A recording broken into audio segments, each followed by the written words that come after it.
Hello, everyone. Here with me, I have a teaspoon, which will be essential for today. I'm Alessia, I'm 23, and I'm a student, just like most of you. And I want to play a game with you, OK? But firstly, I want to know if you can hear me well. Can you hear me? Yes. Say it louder. Can you hear me? Yes. Wow. OK. Our game is like this. I will say a sentence, and you have to complete it shouting a word all together. Your word is together. So I will say a sentence, and you shout together. Let's try. We can go on only if we stick. Great. You've just exemplified this. This was discovered right here at Sapienza University by a research group I was following in one of the laboratories. And it can be simplified exactly in this way.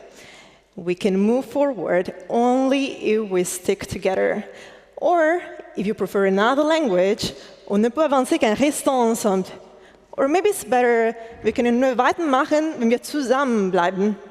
Or maybe a gente só vai mais longe se a gente estiver junto. Or what about, si può andare avanti solo se si resta insieme?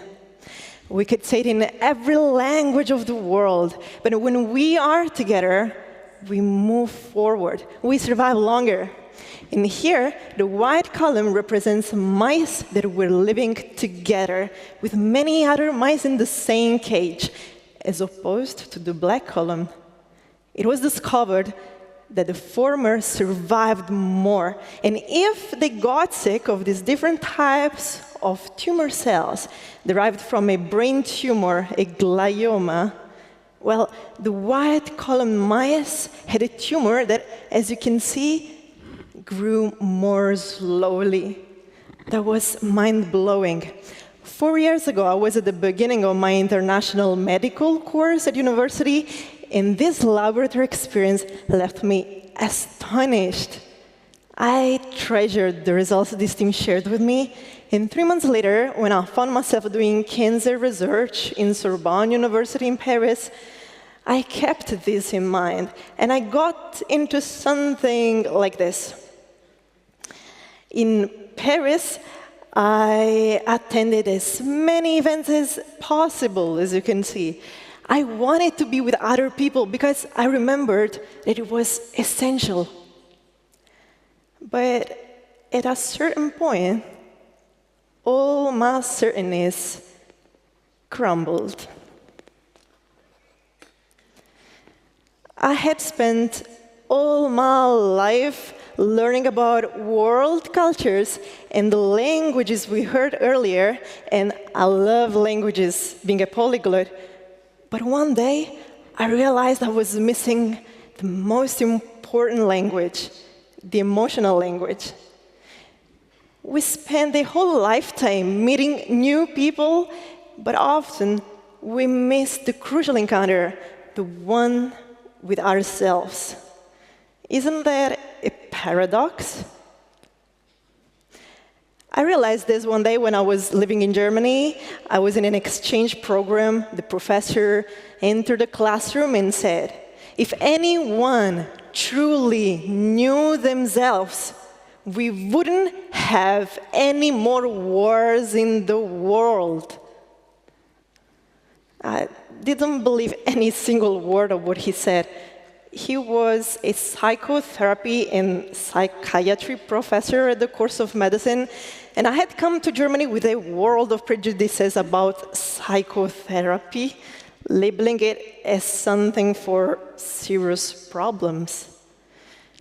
But that professor and the clinical internship we did made me understand that psychotherapy is for everyone. To understand better one's emotions, to deal with anxiety, dysfunctional relationships, and to truly know oneself. And maybe in doing so, prevent the headlines of violence, murders, and wars. But let's understand it better. How many times have you dirtied a teaspoon and left it in the sink saying, I'll wash it later? Maybe hours later, you find yourself in this situation. Imagine this. You finally decide to wash the dishes, but to your disappointment, you discover that the water taps are faulty. It was mom or dad who were supposed to fix them, right? But they didn't. And now it's up to you to go buy new ones. But everything feels so complicated, so you just decide to put it off. And if your phone rings, you snap at someone who had nothing to do with this. We get it. This is now officially a bad day. But this story is not about dirty teaspoons nor broken sinks. This story is about our emotions, which pile up like dirty dishes, and our relationship with other people. You see, it's so easy to say we can go on only if we stick together, but how do we learn to be together? Well, everything starts with a simple hello, right? Psychotherapist Eric Berne even wrote a book about it. It's called, What Do You Say After You Say Hello? According to Berne, a hello is a powerful tool. It's the fundamental unit of recognition. When I say hello to you, I'm implicitly saying, I see you. I acknowledge your existence.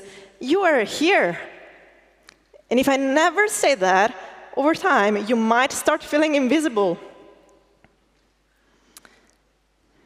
Let's see this. What happens then after a hello?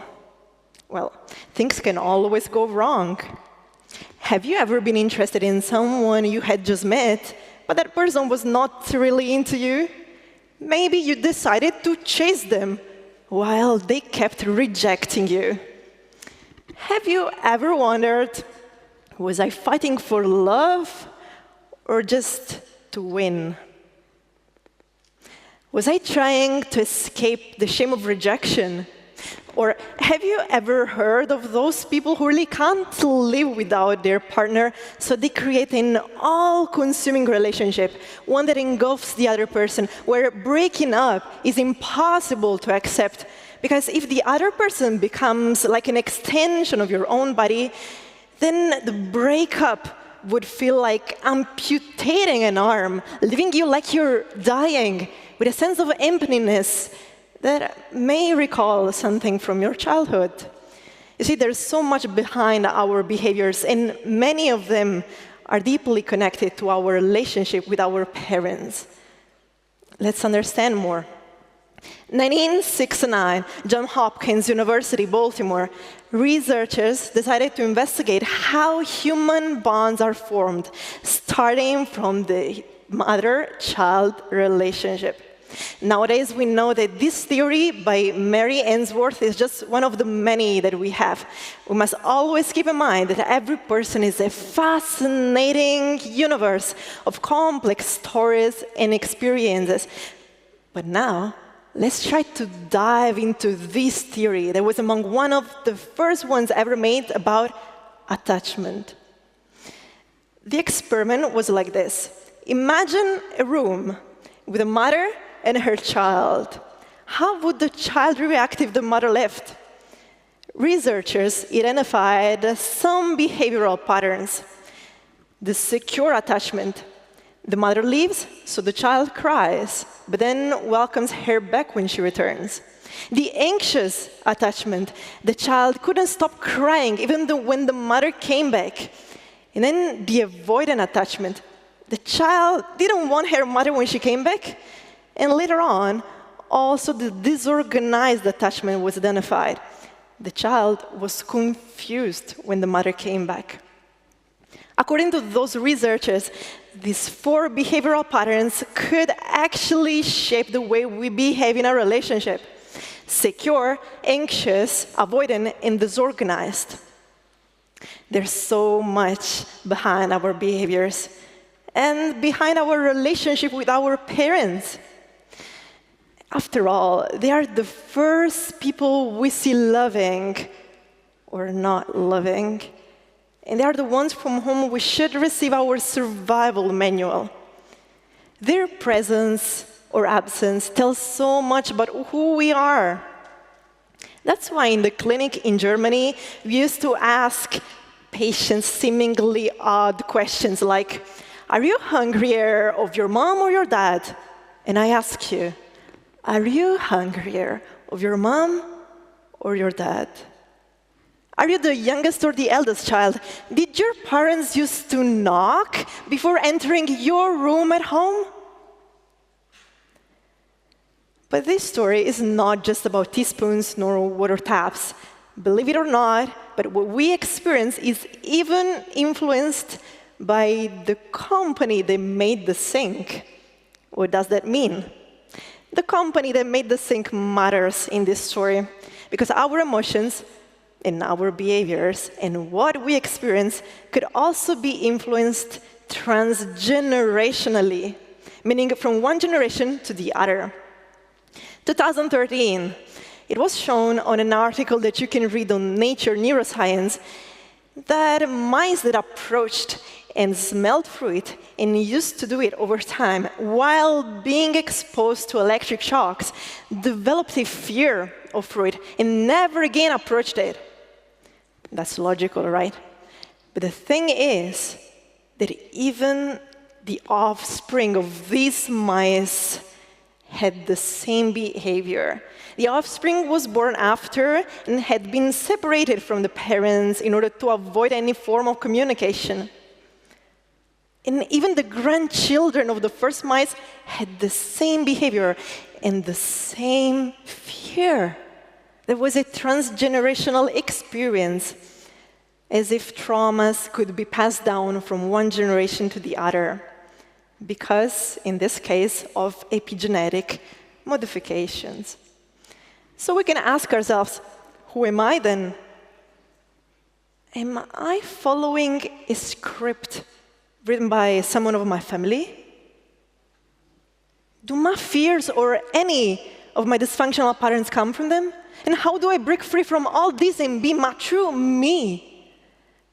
Psychotherapy also helps us identify what does not belong to us, to break the chain of a generation, to become the true owners of our life.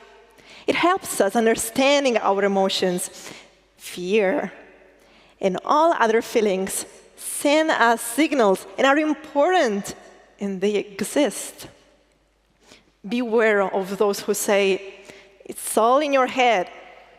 Try telling someone with a broken ankle, it's all in your ankle. Emotions, we feel them. They exist. And they are usually reactions to something happening or survival strategies.